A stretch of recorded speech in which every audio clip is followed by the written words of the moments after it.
Halo semuanya, selamat datang kembali di channel MojoVB. Kali ini saya akan berbagi pengalaman saya menghadiri acara pameran motor terbesar di Jepang, khusus untuk motorcycle ya, yaitu Tokyo Motorcycle tahun 2026. Untuk video kali ini yang saya bahas, saya fokuskan untuk salah satu motor yang berada di booth Honda, motor yang sedang diperbincangkan, yaitu Honda CBR 400R4 Concept. Nah, seperti apa detailnya? Kalian simak video ini sampai selesai, biar tahu detail tentang motor ini.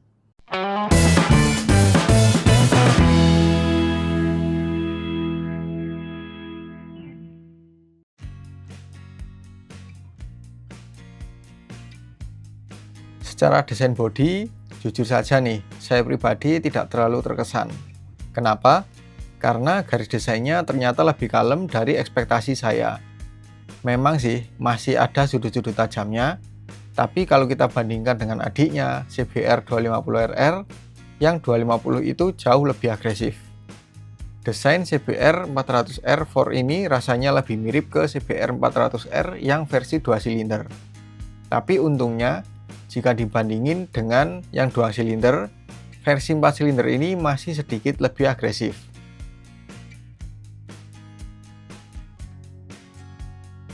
Coba kita perhatikan detail lampunya. Bagian depan DRL satu garis dengan membentuk huruf V. Tepat di bawahnya ada sepasang lampu dekat dan di tengah-tengahnya diselipin lampu jauh. Buat lampu C-nya, posisinya ada di bagian ujung DRL bagian atas. Nah, sekarang kita ke belakang. Ini yang agak unik. Lampu belakangnya menurut saya terlalu kecil dan jujur kurang menyesuaikan dengan proporsi bodinya yang gambot. Ngomongin bodi belakang, kalau dilihat dari sudut ini, kok malah ngingetin saya sama Yamaha R15 ya? Mirip gak sih menurut kalian? Oh ya, untuk lampu sein-nya pakai bentuk yang sangat familiar, persis sama lampu sein motor-motor Honda yang lain.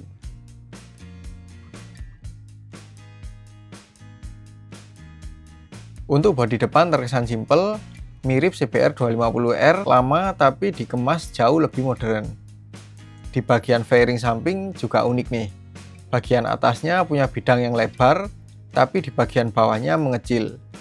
Sengaja dibikin gini supaya blok mesin 4 silindernya benar-benar terekspos dan kelihatan jelas. Tangki bahan bakarnya nggak yang melebar, tapi profilnya lebih meninggi. Bodi belakangnya melebar dan ada aksen lubang aerodinamika, mirip versi 2 silinder, tapi yang ini lebih lebar dan pipih.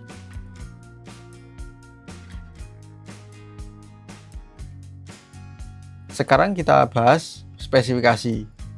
Yang pasti daya tarik utama motor ini ada di sini, mesin 4 silinder.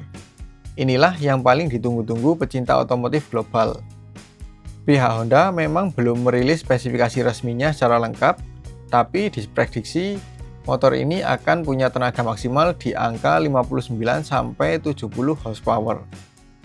Motor ini juga dipastikan bakal bawa teknologi e-clutch dari Honda dan sudah red by wire, serta punya traction control. Untuk knalpotnya simple banget, cuma pakai satu silinser dan satu lubang. Rangkanya pakai model diamond dari baja, suspensi depan sudah upside down dari KYB, pengereman depan cakram ganda dengan kaliper radial dari Nissin. Bobotnya diperkirakan di kisaran 188 sampai 191 kg. Sangat normal untuk di kelasnya. Intinya, motor ini diprediksi kuat bakal jadi momentum kebangkitan mesin 4 silinder 400cc Honda buat pasar global.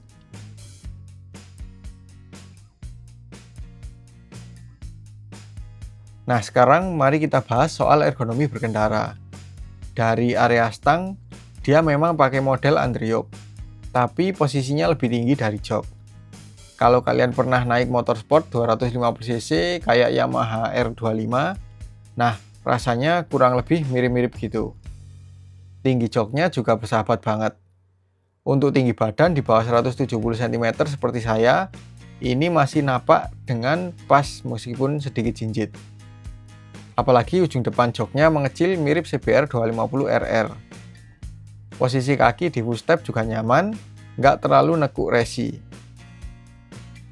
Kesimpulannya, motor ini lebih condong ke genre sport touring dibanding pure sport. Mungkin karena alasan itu juga namanya cuma pakai satu R, bukan double R. Kalau kita lirik area kokpit, layarnya pakai TFT 5 inch dan kemungkinan dilengkapi 5 riding mode dan Honda RoadSync. Bentuk layoutnya ngingetin saya sama CBR 1000RR generasi sebelum yang terbaru sekarang. Tombol-tombol di saklar kirinya mirip banget sama PCX 160. Sepertinya Honda lagi nyeragamin part ini untuk line up mereka.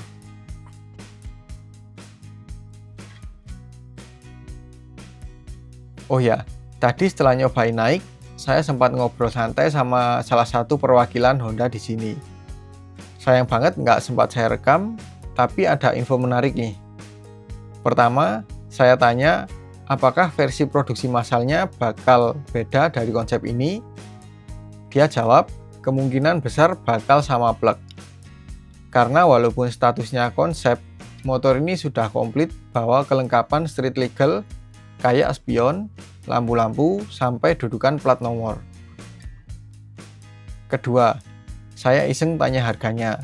Sayangnya mereka belum ngebocorin. Pertanyaan ketiga, yang paling bikin penasaran orang Indonesia. Apakah bakal ada versi 250cc-nya 4 silinder? Jawabannya tegas, tidak ada. Saat ini Honda murni cuma fokus di 400cc saja.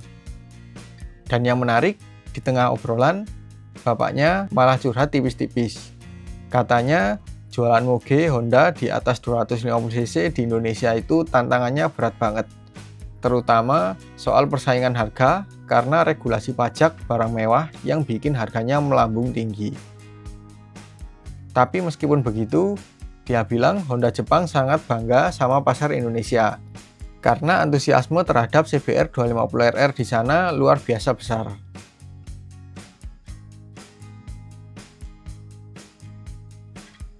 Nah, itu dia impresi langsung saya tentang Honda CBR 400R4 konsep ini. Sebuah kebangkitan mesin 4 silinder Honda dengan aura sport touring yang nyaman dipakai harian. Apakah layak ditunggu kalau seandainya masuk ke Indonesia, walaupun kecil kemungkinannya? Coba tulis pendapat kalian di kolom komentar di bawah. Terima kasih yang sudah menonton sampai selesai. Jangan lupa like apabila kalian suka dengan video ini, komentar di bawah apabila ada pertanyaan, kritik, atau saran. Share juga ke sosial media kalian apabila video ini bermanfaat. Jangan lupa subscribe untuk mengikuti video terbaru dari saya. Nyalakan juga tombol loncengnya untuk mendapatkan notifikasi video terbaru dari saya. Follow juga Instagram, TikTok, dan Facebook saya di @mosobibi. Terima kasih telah menonton dan sampai jumpa di video selanjutnya.